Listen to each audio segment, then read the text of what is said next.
Hello दोस्तों, नमस्ते। आज की कहानी का नाम है अनपढ़ माँ। मेरा नाम किशोर है। मैं एक किसान का बेटा था और ज़्यादा पढ़ा लिखा नहीं था, क्योंकि मैं अपने पिता के साथ खेती बाड़ी का मैं उसका हाथ बटाता रहता था। लेकिन जब भी मैं पढ़े लिखे लोगों को देखता तो मैं सोचता कि जब मैं अपने बच्चों को जरूर पढ़ाऊंगा।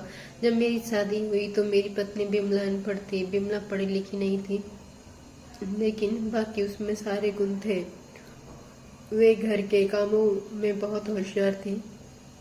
मेरे माता पिता उससे बहुत खुश रहते थे। वे मेरे माता पिता की खूब सेवा करती थी। शादी के 1 साल बाद मेरा बेटा हुआ और 3 साल की उम्र में वही स्कूल जाने लगा और धीरे धीरे हमारा बेटा 10वीं कक्षा में पहुंच गया। बेटा पढ़ने में खूब होशियार था। बेटे ने 10वीं की परीक्षा में 98% अंक प्राप्त किए। मैंने जब अपने बेटे की मार्कशीट देखी तो मैं खुशी से फूला नहीं समाया और अपनी पत्नी बिमला से कहा कि कुछ मीठा बना लो। हमारा बेटा 10वीं की परीक्षा में 98% अंक से पास हुआ है। पत्नी किचन से दौड़ती हुई आई और बोली, मुझे भी दिखाइए, मैं भी देखती हूँ। इसी बीच में बेटा फटाक से बोला, पापा आप माँ को क्या रिजल्ट दिखा रहे हैं? क्या वो पढ़ लिख सकती है? वे तो अनपढ़ है। बेटे के मुंह से ऐसी बात सुनकर बिमला आंसू को साड़ी के पल्लू से पोंछती हुई मीठा बनाने चली गई। मुझे ये बात सुनकर बहुत बुरा लगा। मैंने अपने बेटे से कहे हुए शब्दों में और सब जोड़कर कहा, हाँ रे, वो भी सच है, वो तो अनपढ़ है।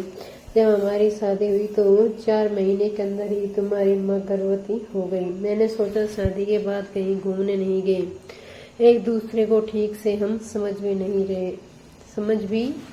भी नहीं। इस बार छोड़ो, अगली बार बच्चे के बारे में सोचेंगे। लेकिन तुम्हारी माँ ने जोर देकर कहा, नहीं, बाद में नहीं, मुझे कहीं नहीं घूमना फिरना, और आपसे मैं समझ में नहीं फिर तेरा जन्म हुआ। क्योंकि वो अनपढ़ थी ना। तेरी माँ को दूध बिल्कुल पसंद नहीं था, लेकिन उसने तुझे स्वस्थ बनाने के लिए हर दिन 9 महीने तक दूध पिया। क्योंकि वो अनपढ़ थी ना। तू सुबह 7 बजे स्कूल जाता है, इसलिए वे सुबह 5 बजे उठकर तेरा मनपसंद नाश्ता बनाती है और लंच बनाकर पैक करती थी। क्योंकि वो अनपढ़ थी ना। जब तुम रात को पढ़ते पढ़ते सो जाते थे तो वह आकर तुम्हारी कॉपी व किताबें तुम्हारे स्कूल बैग में भरकर फिर तुम्हारे अच्छी तरह से चादर से ढक देती थी और उसके बाद ही सोती थी। क्योंकि वो अनपढ़ थी ना। बचपन में तुम्हें ज्यादातर समय बीमार रहते थे, तब वो रात भर जाग कर तुम्हारी देखरेख करती और सुबह के काम पर लग जाती थी। क्योंकि वो अनपढ़ थी ना। तुम्हारी पढ़ाई के लिए पैसों की कमी ना हो, इसलिए वह मेरे साथ खेतों में कड़ी धूप में भी काम करती रहती। क्योंकि वो अनपढ़ थी ना। मैं कहीं कहता कि खेत में बेटे से रोटी भेज दो तो वे मना कर देती कि कहीं तुम्हें धूप नहीं लग जाए। क्योंकि वो अनपढ़ थी ना।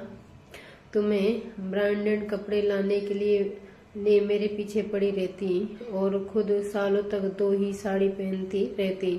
क्योंकि वो अनपढ़ थी ना। बेटा, पढ़े लिखे लोग पहले अपना स्वार्थ और मतलब देखते हैं, लेकिन तुम्हारी माँ ने आज तक कभी भी अपना स्वार्थ और मतलब नहीं देखा। क्योंकि वो अनपढ़ थी ना। वो खाना बनाकर और हमें खिलाकर कभी कभी खुद खाना भूल जाती थी। इसलिए मैं गर्व से कहता हूँ कि तुम्हारी माँ अनपढ़ है। मेरी यह सब बातें सुनकर बेटा रोते हुए अपनी माँ से लिपट कर कहता है, माँ, मुझे तो कागज पर 98% अंक ही मिले हैं, लेकिन आप मेरे जीवन को 100% सफल बनाने वाली पहली शिक्षक हैं। माँ, मुझे आज 98% अंक मिले हैं, फिर भी मैं अशिक्षित हूँ और आपके पास PhD के ऊपर भी उच्च डिग्री है। क्योंकि आज मैं अपनी माँ के अंदर छुपे रूप में डॉक्टर, शिक्षक, वकील ड्रेस डिजाइनर, बेस्ट बुक आदि सभी के दर्शन कर लें। दुनिया का प्रत्येक बच्चा जो अपने माता पिता का अपमान करता है और छोटे मोटे कारणों के लिए क्रोधित होता है, उन्हें सोचना चाहिए उनके लिए उनके माता पिता ने क्या क्या कष्ट सहा है।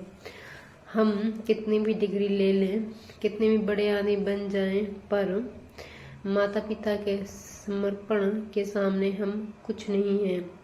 शिक्षा सिर्फ किताबों में नहीं होती, सच्ची शिक्षा त्याग, प्रेम और समर्पण में छिपी होती है। एक अनपढ़ माँ भी अपने बच्चे को जीवन का सबसे बड़ा पाठ पढ़ा सकती है। दोस्तों, अगर आपको ये कहानी पसंद आई है तो कृपया लाइक कीजिए, शेयर कीजिए और चैनल पर नए हैं तो चैनल को सब्सक्राइब कीजिए।